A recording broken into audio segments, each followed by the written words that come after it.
Nós estamos aqui diante de um Deus que é dono de toda a glória, toda a glória. No livro de 1 Crônicas, capítulo 29, versículos 10 e 11, Davi, já no final da sua vida, ele diz assim: então, na presença de toda a comunidade, Davi bendisse a Deus, declarando: ó Senhor, Deus de nosso Pai Israel, bendito és tu de eternidade em eternidade. Ó Senhor, tua é a grandeza, o poder, a glória, a vitória e a majestade, porque tudo quanto há no céu e na terra a ti pertence. Ó Senhor, o reino é teu e tu governas soberano sobre tudo e sobre todos. Amém? Que maravilha! A palavra de Davi nos traz conforto, nos traz consolo, nos traz segurança. Fique tranquilo, porque Deus é o dono de todo o poder, de toda a glória. Ele reina soberano sobre tudo e sobre todos. De posse dessa palavra, eu gostaria de orar mais uma vez nessa noite, mas eu gostaria de orar pela tua família, pela tua casa. Gostaria de orar pelos aqueles que não estão aqui contigo, aqueles que você gostaria tanto que estivessem aqui, aqueles teus amados que você gostaria que estivessem compartilhando desse momento juntamente com você, e eles não estão hoje aqui. Eu gostaria de pedir a Deus pela vida dessas pessoas, porque eu creio que este Deus que nós acabamos de declarar, de ler na sua palavra, Ele há de agir com graça, com misericórdia pelos teus. Amém? Feche os teus olhos, amado. Curva a tua cabeça mais uma vez e vamos conversar com o Senhor. Amantíssimo e glorioso Deus, nós mais uma vez voltamos à tua presença em oração. E eu gostaria, Senhor, de te pedir nessa noite pelos nossos queridos que não estão aqui hoje, os nossos familiares, os nossos amigos, que nós tanto queremos bem. Tu sabes, Senhor, quem são cada um deles. Que os nossos corações tanto almejam que eles estejam também te buscando, te servindo. Que estejam também na tua presença, Senhor, e hoje eles não estão aqui. Ó Pai querido, que o Senhor possa alcançá-los onde eles estiverem agora. Que a tua graça os alcance, como nos alcançou também um dia. Ela possa alcançar os nossos queridos, os nossos amados, Senhor. E eles possam ter o prazer de te buscar, de te exaltar, porque tu és o Deus soberano sobre tudo e sobre todos. Também neste momento, Senhor, nós queremos te rogar, suplicando a tua bênção sobre nossas vidas aqui, nos dando, Senhor, o entendimento da tua palavra. Comunica-nos, Senhor, aquilo que o Senhor deseja nesta noite, ó Pai querido. Ó Pai, que toda a tentativa do inimigo de atrapalhar, de tirar a nossa atenção, seja desarmado, em nome de Jesus. Que nossos corações estejam cativos à voz do teu Espírito Santo. Que o Senhor tenha liberdade a falar aos nossos corações. Portanto, ó Pai, o meu pedido nessa noite é que o Senhor quebrante os nossos corações. Torna-nos sensíveis à tua palavra, à tua voz, Senhor. Que sejamos cheios da tua palavra, cheios da tua presença, Senhor. Em nome de Jesus que nós te oramos. Amém. Amém. Como o pastor Carlos informou, nós teremos uma série de estudos. Esse primeiro momento, essa primeira série de estudos, coube a mim essa responsabilidade. Nós estamos ainda estudando, eu e ele, eu digo 3 semanas é suficiente. Ele acabou de me dizer, você tem mais 4 semanas. A gente está estudando quanto tempo nós iremos tomar com esses estudos da palavra de Deus. E quando nós fomos desafiados para tal, e buscando em Deus orientação, pedindo a Deus uma direção acerca da sua vontade, acerca daquilo que o Senhor gostaria de comunicar à igreja, comunicar aos nossos corações, e nos veio o desejo de falarmos nesses dias, nessas próximas semanas, acerca do perdão. O tema que nós vamos tratar é perdão. É um tema muito pertinente para a igreja, muito pertinente para a vida cristã, porque mesmo como cristãos que somos, nós não estamos isentos, imunes do envolvimento com ofensas. O perdão é necessário diante das ofensas. E quantas ofensas o cristão ele pode sofrer? E quantos perdões ele precisa liberar, né? Então imagine você, querido, que como cristãos nós temos uma oportunidade rica de perdoar. Uma grande oportunidade, uma valiosa oportunidade de liberar perdão. No entanto, é muito importante também que nós possamos aprender, conhecer um pouco mais acerca do perdão. O que é o perdão? Né? O que será que significa o perdão? Eu perdoo, mas o que é perdoar? Será que perdoar é esquecer? Eu não lembro mais do que aconteceu. Eu esqueci.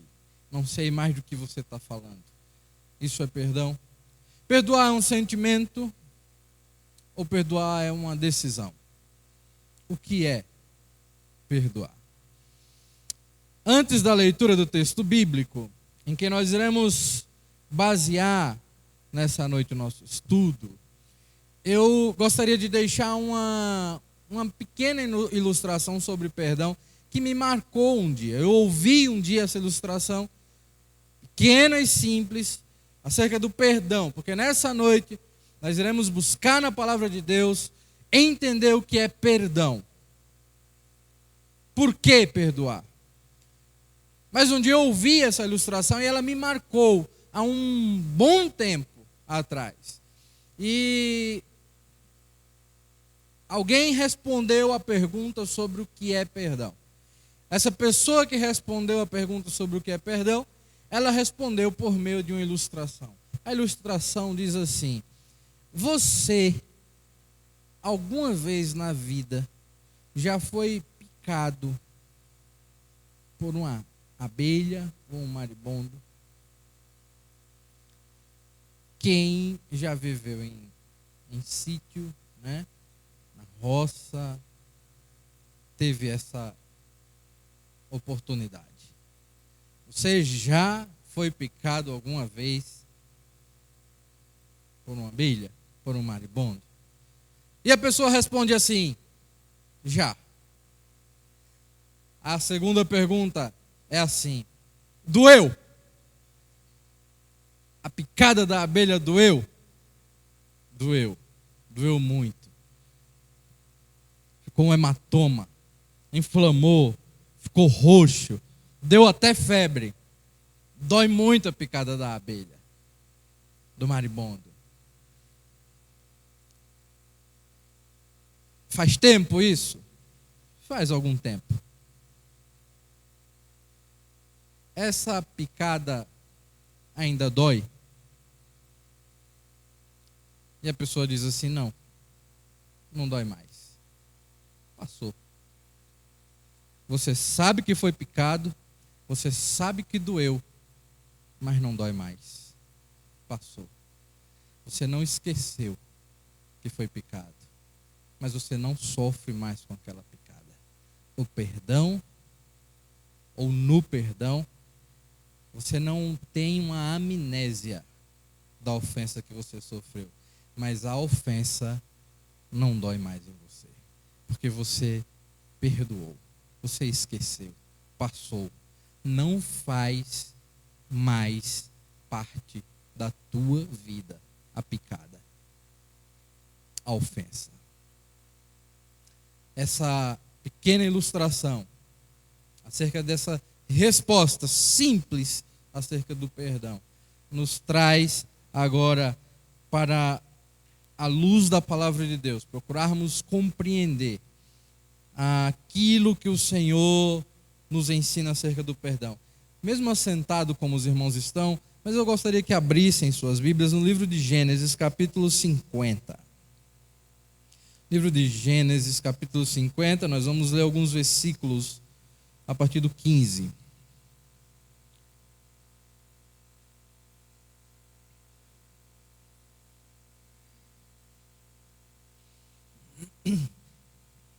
Livro de Gênesis, capítulo 50.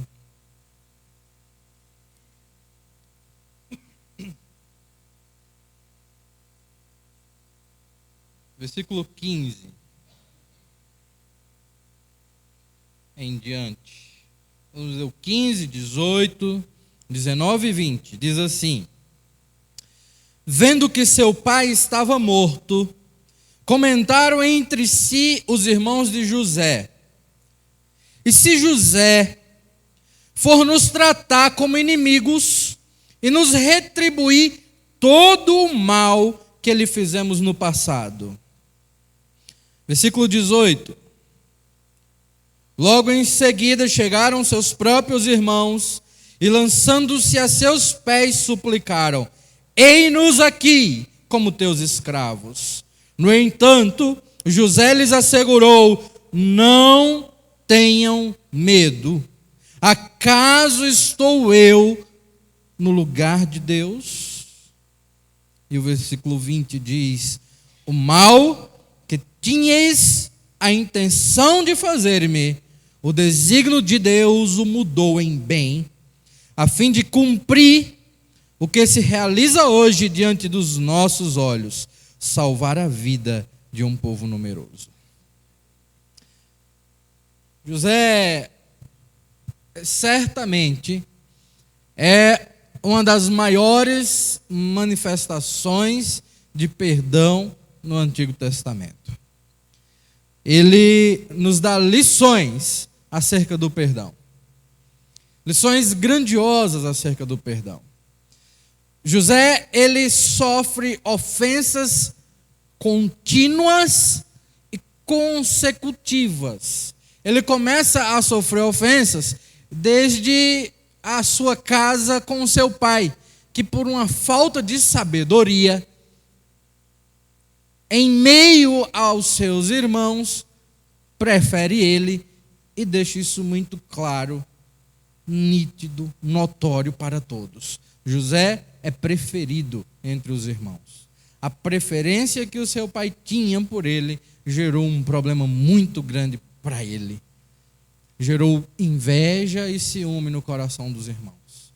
O pai de José, pela falta de sabedoria, gera grandes problemas para José.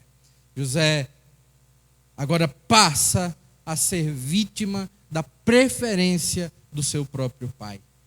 Também vítima dos seus irmãos, que com os corações cheios de inveja, cheios de ciúme, intentam contra José, planejam matá-lo para se livrar dele, estão raivosos, rancorosos, invejosos, e eles agora tramam a morte de José. E talvez para não ficar com a consciência tão pesada, eles resolvem se livrar dele de uma outra maneira, não matando naquele momento, mas o vendendo para que ele morresse como escravo lá no Egito. E assim eles o fazem, eles vendem José. Eles cometem uma grande ofensa, eles fazem um grande mal contra a vida do seu próprio irmão. Sangue do próprio sangue. José é vendido a um grupo de ismaelitas, e lá no Egito ele vai ser escravo, vai servir no Egito, e ele é um bom servo, é um bom escravo, ele galga posições lá no Egito, e quando ele está se dando bem no Egito, ele sofre mais uma ofensa. A mulher de Potifar, ela tenta ter alguma relação com José, ela tenta José, E diante da negativa dele, ela o acusa caluniosamente. José agora é penalizado por Potifar, voltando para a prisão, sofrendo mais uma ofensa. Ele vai pagar por algo que ele não cometeu. Volta para a prisão. Ele é ofendido pelo próprio pai, pelos irmãos, pela mulher do Potifar e agora pelo próprio Potifar, que o condena, acreditando naturalmente na sua mulher e não na lealdade de José. Ele está na prisão. José ainda sofre mais uma ofensa. Lá na prisão, ele interpreta o sonho de um copeiro mor, chefe dos copeiros. E a interpretação do sonho daquele homem diz que ele voltará a assistir diante do faraó. E José faz um pedido àquele copeiro mor. Ele diz assim: lembra-te de mim quando chegares novamente diante do faraó para me tirar dessa prisão. E a Bíblia diz que aquele copeiro simplesmente esqueceu de José. Ele esqueceu de José. Ele não intercedeu por José. José é esquecido mais uma vez. Ele é ofendido mais uma vez. Só que Deus se lembra de José. Ele interpreta sonhos de Faraó. E ele depois é colocado no lugar mais alto do Egito. Ele assenta-se sobre o trono. O governo do Egito agora vem para as mãos de José. Ele se torna governador do Egito. Ele agora comanda tudo e todos. José agora tem nas suas mãos todo o poder ali no Egito. Só que tem um detalhe: além do poder de governar, ele tem a oportunidade também de retribuir todo o mal que sofreu em toda a sua história. Quando ele está no trono, ele também pode: olha, manda chamar Potifar e a mulher dele ali, por favor. Nós vamos acertar umas contas aqui. Manda chamar o copeiro mor que esqueceu de mim quando eu estava na prisão. Nós temos que conversar e eu tenho um troco para dar a ele, em razão do que ele não fez por mim. Ele poderia ter mandado chamar a sua família, seus irmãos, que o venderam como uma coisa, como um objeto. Ele agora tem a oportunidade de decidir entre devolver a ofensa ou perdoar todas as ofensas sofridas. A grande pergunta, irmãos, contextualizando para nós nessa noite, é se é fácil perdoar. É fácil perdoar. O que é perdoar? Será que é fácil para um pai perdoar o assassino do seu filho? Será que é fácil para um pai, uma mãe perdoar o estuprador da sua filha? É fácil para um esposo ou uma esposa perdoar a traição da sua esposa ou do seu esposo? Algumas pessoas dizem: eu perdoo com tanta facilidade, pastor. Eu não tenho problema em perdoar. Eu só não quero mais conversa com a pessoa. É ele no lugar dele e eu no meu. Mas eu perdoei. Eu até participo da ceia. Eu não tenho nada contra ele. Eu não desejo nenhum mal a ele. Só não quero convivência. E aí nós precisamos entender o que é perdoar. Porque perdão implica na condição maior de poder conviver, viver sem a dor da ofensa. Eu posso viver, a pessoa pode estar comigo, apesar de todas as ofensas, mas eu não tenho qualquer problema com a pessoa, eu não tenho qualquer dor pelas ofensas sofridas. As ofensas não fazem mais parte da minha vida. A dor ficou para trás. Nós temos perguntas acerca do perdão. que nós gostaríamos de responder, procurar responder algumas dessas perguntas no decorrer desses estudos. E nessa noite, pelo menos 3 perguntas, 3 respostas para o perdão e 3 condutas nós gostaríamos de trazer nessa noite. Brevemente, 3 afirmações que definem perdão e 3 condutas daquele que perdoa. A primeira afirmação, a primeira resposta acerca do que é perdão, nós vemos na conduta de José, ou na palavra de José, que nós acabamos de ler, que perdoar é reconhecer que apenas Deus tem a prerrogativa de julgar. Vou repetir. Perdoar é reconhecer que apenas Deus tem a prerrogativa de julgar. Quando eu decido não perdoar, eu assumo um papel que cabe a Deus: julgar. Eu não tenho o direito, escute isso que eu vou lhes dizer, eu não tenho o direito de não perdoar. Na vida do cristão, não perdoar não é uma alternativa, não é uma opção. O juízo cabe a Deus. José demonstra isso na seguinte expressão. Ele diz aos seus irmãos, quando eles se jogam aos seus pés, imagino eu, eles fazendo uma grande cena, porque eles combinaram antes, eles chegaram uns para os outros primeiro e disseram: agora que é o caso do nosso pai ter morrido, é também de José devolver para nós tudo aquilo que nós fizemos com ele. Quem nos protegia era o nosso pai. Enquanto o nosso pai estava vivo, José não fez nada. Ele não tinha coragem de nos maltratar na frente do nosso pai. Mas agora o nosso pai morreu. Agora é caso que ele possa vir retribuir a gente o mal que fizemos. E eles vão lá e se jogam aos pés de José. E eles dizem assim: aqui estamos nós como teus escravos. Imagine a cena. A resposta de José é assim: acaso, porventura, estou eu no lugar de Deus? José, embora ocupando o cargo mais alto no Egito, embora tendo no seu trono o poder sobre tudo e todos naquele lugar, ele não ocupa o lugar de Deus.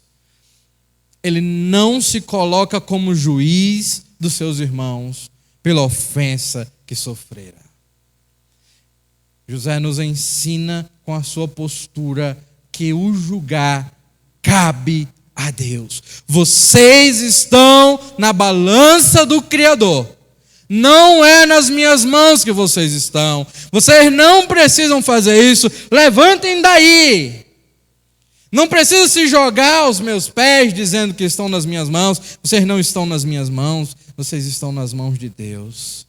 E nós aprendemos na palavra de Deus, no livro de Tiago, capítulo 4, versículo 12. Tiago, capítulo 4, versículo 12, diz da seguinte forma: há um só legislador e um juiz que pode salvar e destruir. Vou repetir. Tiago, capítulo 4, versículo 12 diz: há um só legislador, há um só juiz que pode salvar e destruir. Tu, porém, quem és que julgas a outrem? E aí eu repito o que falei há pouco. O cristão não tem a opção de não perdoar.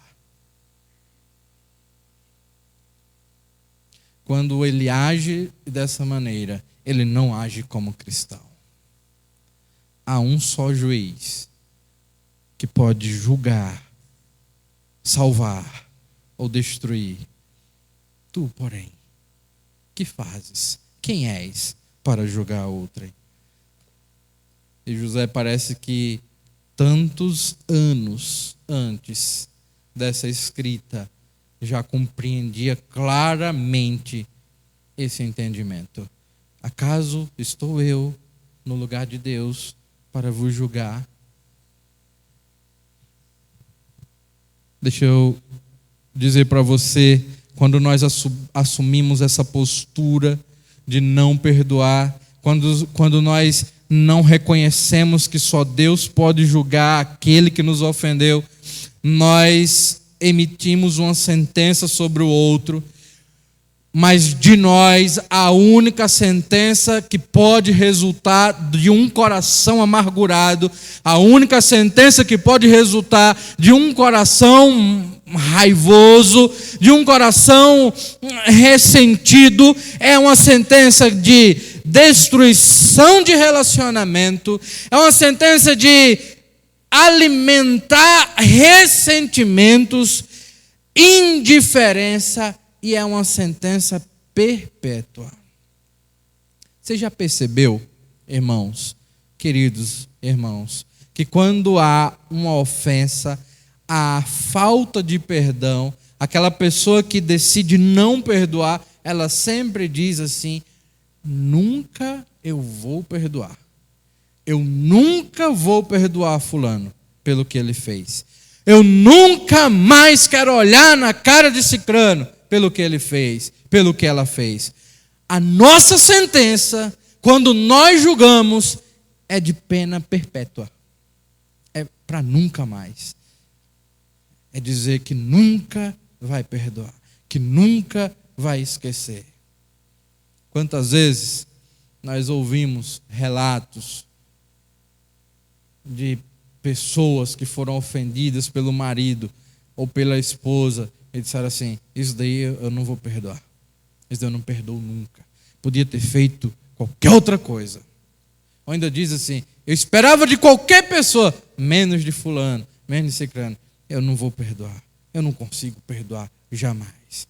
Porque a sentença que sai de nós, quando nós tomamos o lugar de Deus no papel de julgar, a nossa sentença é uma sentença que gera destruição de relacionamento, gera ressentimentos alimentados e é uma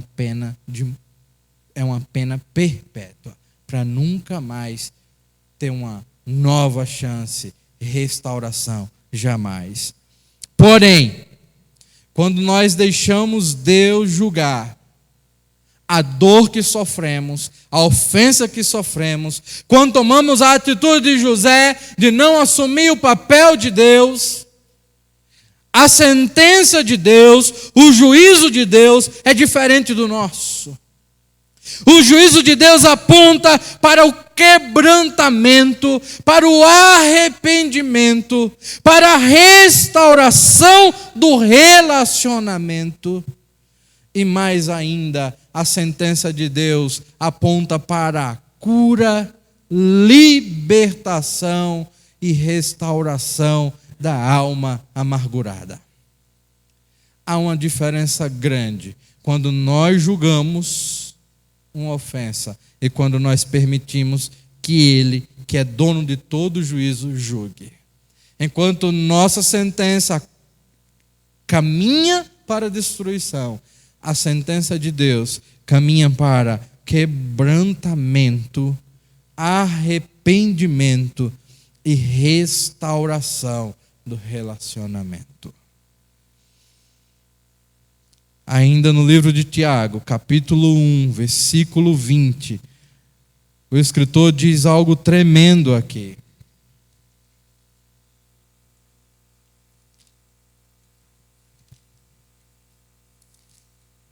Tiago 1,20 diz: porque a ira do homem não opera a justiça de Deus. Querido, o texto está nos dizendo que a nossa ira diante do ofensor, a nossa ira pela dor que sofremos da ofensa, jamais irá operar a justiça de Deus. Não opera a justiça de Deus.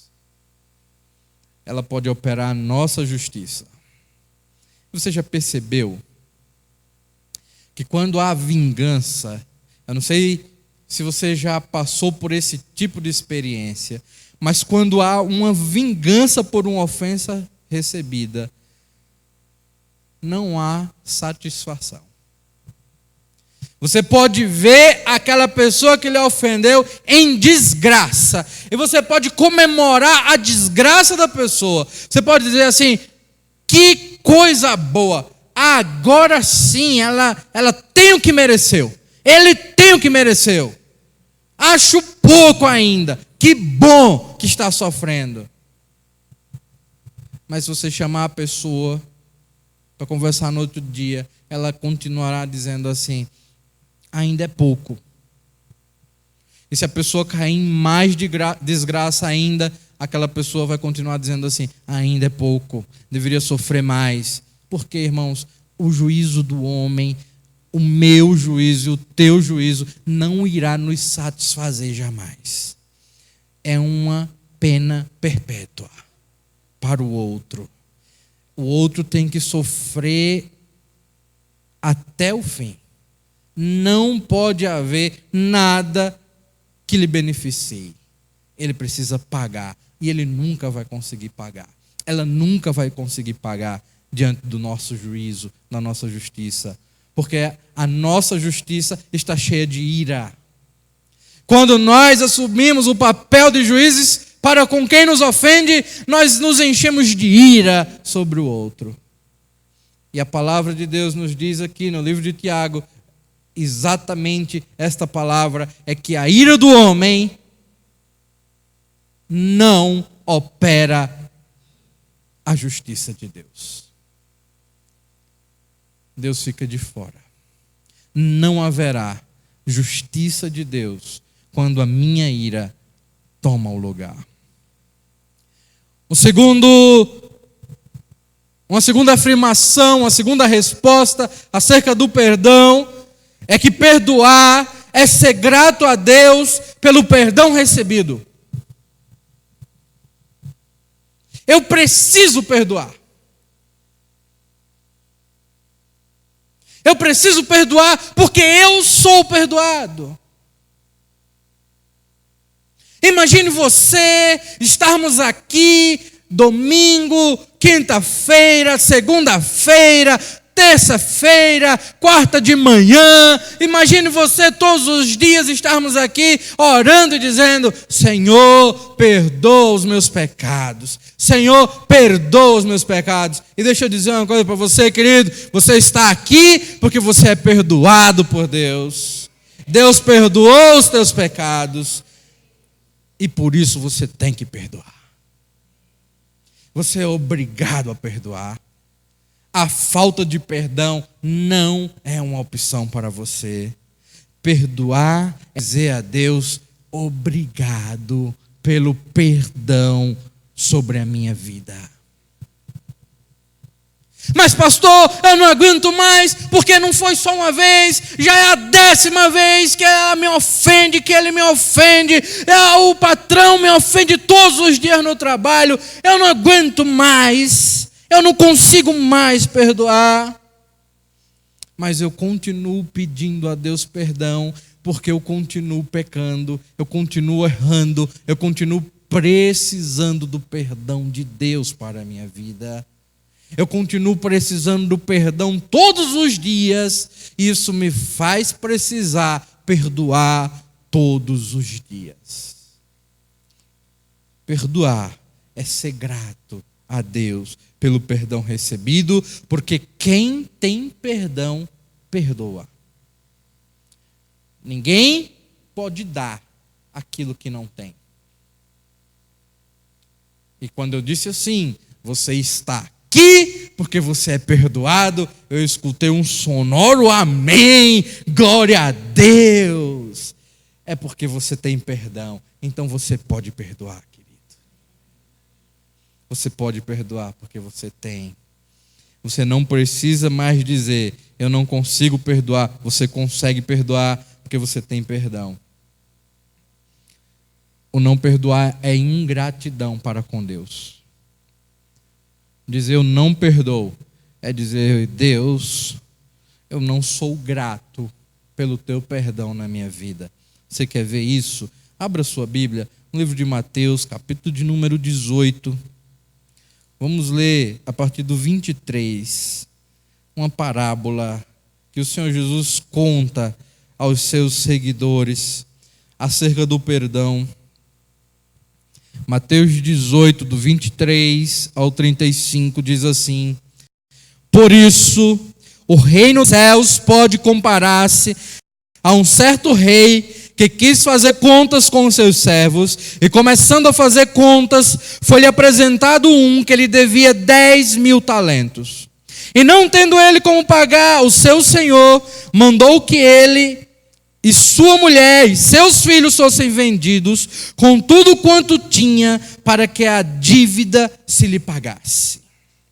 Então aquele servo, prostrando-se, o reverenciava dizendo: Senhor, seja generoso para comigo e tudo te pagarei. Então o senhor daquele servo, movido de íntima compaixão, soltou e o perdoou-lhe a dívida. Saindo, porém, aquele servo encontrou um dos seus conservos, que lhe devia 100 dinheiros, e lançando mão dele, sufocava-o, dizendo: pague o que me deves. Então o seu companheiro, prostrando-se aos seus pés, rogava-lhe, dizendo: seja generoso para comigo, e tudo te pagarei. Ele, porém, não quis, antes foi encerrá-lo na prisão, até que pagasse a sua dívida. Vendo, pois, os seus conservos o que acontecia, contristaram-se muito e foram declarar ao seu senhor tudo o que se passara. Então o seu senhor, chamando-o à sua presença, disse-lhe: servo malvado, perdoei-te toda aquela dívida, porque me suplicastes. Não devias tu igualmente ter compaixão do teu conservo, como eu também tive misericórdia de ti? E indignado, o seu senhor o entregou aos atormentadores, até que pagasse tudo o que devia. Olha o que diz o versículo 35, irmãos: julgamento pesado. Assim vos fará também meu Pai Celestial, se do coração não perdoardes cada um a seu irmão suas ofensas. Eu confesso, irmãos, eu vou confessar, eu já li esse texto várias vezes, mas eu nunca havia parado para pensar nesse versículo de número 35. Que palavra pesada. Pastor, quando eu li esse versículo hoje, veio na minha cabeça o pensamento assim: era bom que esse versículo não tivesse na Bíblia, porque ele é muito pesado. A parábola está dizendo de um servo que foi perdoado e não perdoou. E por causa disso, o perdão lhe foi retirado. O perdão que ele havera recebido antes, de não ser preso junto com a sua família e seus filhos, vendido, é retirado, e agora ele é preso, porque ele não perdoou, porque ele não agiu também com misericórdia. O Senhor diz: encerra-o na prisão, até que pague toda a dívida. Ele não tem mais o meu perdão. Irmãos, o Jesus, no final da parábola, ele diz assim: assim vos fará também meu Pai Celestial, se do coração não perdoardes cada um a seu irmão suas ofensas. Eu não tenho como entender de outra maneira.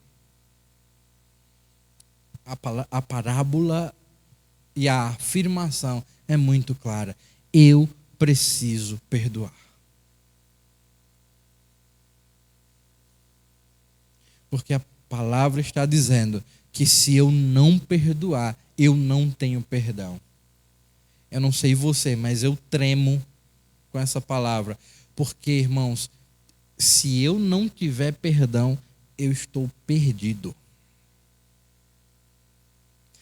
Se eu não tiver perdão sobre a minha vida, eu estou perdido. Eu careço do perdão de Deus todos os dias. Todos os dias eu peco. Todos os dias eu erro. Todos os dias eu preciso do perdão e Deus me perdoa. Então, irmãos, eu não posso deixar de perdoar os meus irmãos. Porque se eu não perdoar, eu não tenho o perdão que eu preciso para a minha vida.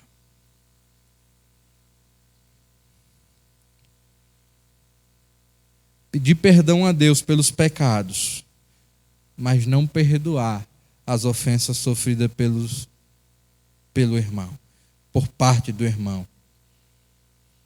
É hipocrisia. A hipocrisia presente lá em Mateus capítulo 6, quando Jesus ensina a oração do Pai Nosso. Perdoai as minhas ofensas, assim como eu tenho perdoado. A conjugação verbal é presente do indicativo, né? Cadê os professores de português? Eu tenho, é hoje. Eu tenho perdoado. Eu não perdoei e nem vou perdoar. Como alguém pode dizer assim, eu ainda não perdoei, mas eu vou perdoar. A oração diz assim, eu tenho perdoado a quem tem me ofendido. Perceba que são conjugações sempre no presente. Alguém tem me ofendido e eu tenho perdoado. Me ofende e eu perdoo. Me ofende e eu perdoo. Sabe por quê? Porque eu ofendo a Deus e Deus me perdoa. Eu ofendo e Deus me perdoa. Eu vou ofendendo, Deus vai me perdoando. O irmão me ofende, eu também perdoo, porque eu tenho recebido perdão. Porque eu sou grato a Deus pelo perdão que eu tenho recebido. E número 3, perdoar é semear misericórdia, graça e amor. Perdoar é semear misericórdia, graça e amor. Eis um princípio bíblico nesse tópico. Quem perdoa, semeia misericórdia. Sabe por que você tem que perdoar? Porque um dia você vai precisar de misericórdia. Um dia você vai precisar de misericórdia. E quem perdoa, semeia, planta misericórdia. Você vai ter misericórdia se você usar de misericórdia. Perdoar é semear. E Tiago capítulo 2, versículo 13 diz algo tremendo.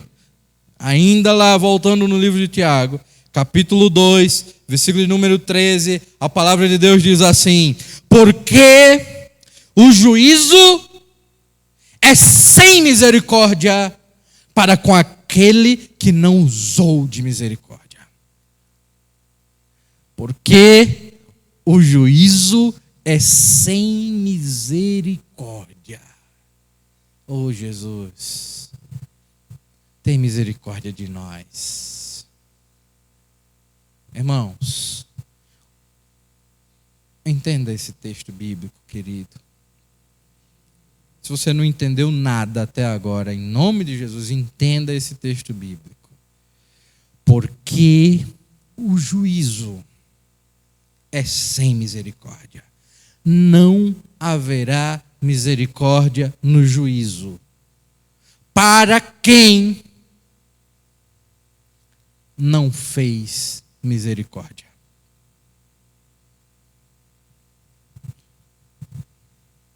Para aquele que não usou de misericórdia. Se eu fosse você, ainda hoje, eu diria: eu perdoo. Eu perdoo. Eu decido perdoar. O perdão não é um sentimento. Não se engane dizendo assim: eu não vou mentir, dizendo que eu vou perdoar. Não estou sentindo, eu não estou sentindo nada. E como é que eu vou dizer que eu perdoo, se não é o sentimento que eu estou dentro de mim? Meu irmão, minha irmã, perdoar é uma decisão e não um sentimento. A última frase do versículo diz assim: a misericórdia triunfa sobre o juízo. Você quer apagar o juízo? Você quer apagar o juízo, encobrir o juízo? Seja misericordioso. Seja misericordioso. Porque o juízo sem misericórdia perde seus efeitos. A misericórdia revoga o juízo. O irmão Silvio está aqui e é da área jurídica também, e ele entende bem essa linguagem. A misericórdia revoga, torna sem efeitos aquele juízo sem misericórdia. Ele perde seus efeitos. Agora, eu não temo mais a um juízo duro sobre mim, porque eu sou misericordioso. Perdoar é semear misericórdia. Quando eu perdoo, eu semeio misericórdia. Quando eu perdoo, eu semeio graça. Quando eu perdoo, eu semeio amor. Somente um coração cheio de misericórdia, cheio de graça e cheio de amor alcançará misericórdia, graça e amor. O contrário também é verdadeiro. Quando eu não uso de misericórdia, quando eu não uso de graça, quando eu não perdoo, eu não encontrarei misericórdia, graça, amor. Para encerrar, 3 condutas rápidas. Não irei me alongar, mas 3 atitudes presentes no caráter de José. 3 características nele que nos ensinam nessa noite. Além dessas 3 respostas acerca do perdão. Perdão é reconhecer que só Deus pode julgar. Perdão é ser grato a Deus pelo perdão recebido. E perdão é semear misericórdia, graça e amor. 3 condutas no caráter de José José, ele tem a mente aberta, a pele grossa e o coração mole. Vou repetir. José tem a mente aberta. Ele diz assim aos seus irmãos: todo o mal que vocês tentaram contra mim, Deus transformou em bênção. Estou diante de todo o povo, diante dos olhos de vocês, aqui, nessa posição, para salvar toda uma nação. José não prendeu a sua mente na ofensa. Ele poderia ter chamado os irmãos: senta aqui na sala de casa para a gente ter uma conversa. Por que é que vocês me venderam? Por que vocês quiseram me matar? Eu sou irmão de vocês.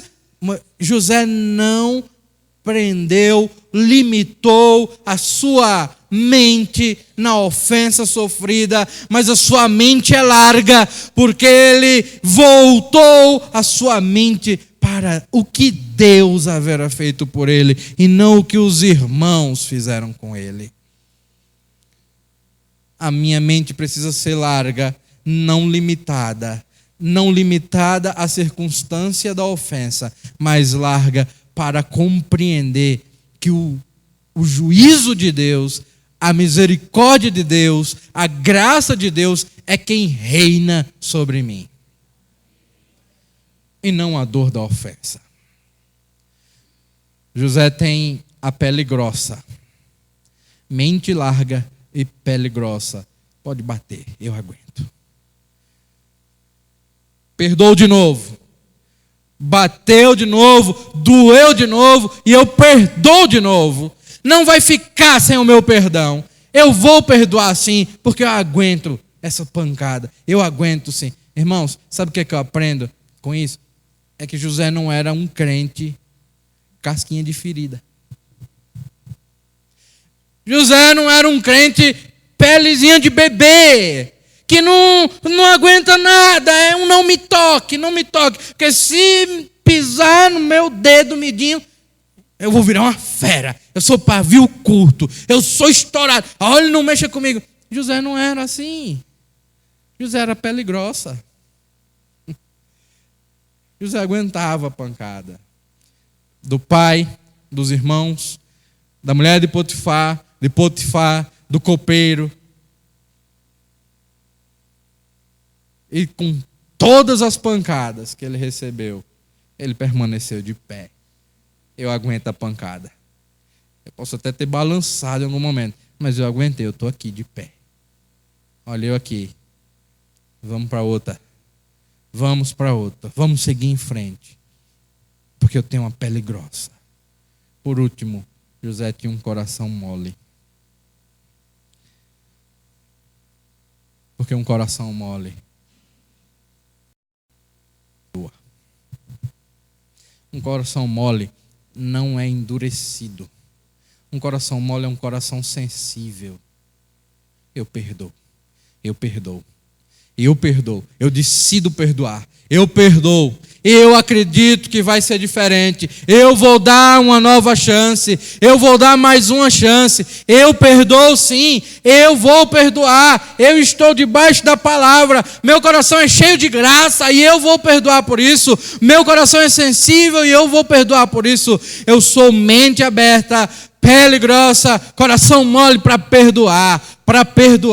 Eu vou perdoar quantas vezes forem necessárias, quantas vezes forem precisas, eu vou perdoar. Eu não vou limitar o perdão, eu não vou limitar a misericórdia, porque o meu coração é cheio de perdão e cheio de misericórdia. Mente larga, pele grossa e coração mole. Não é pele mole e coração grosso, não. A pele que é grossa aguenta a pancada. O coração é sensível. Que Deus nos abençoe, queridos.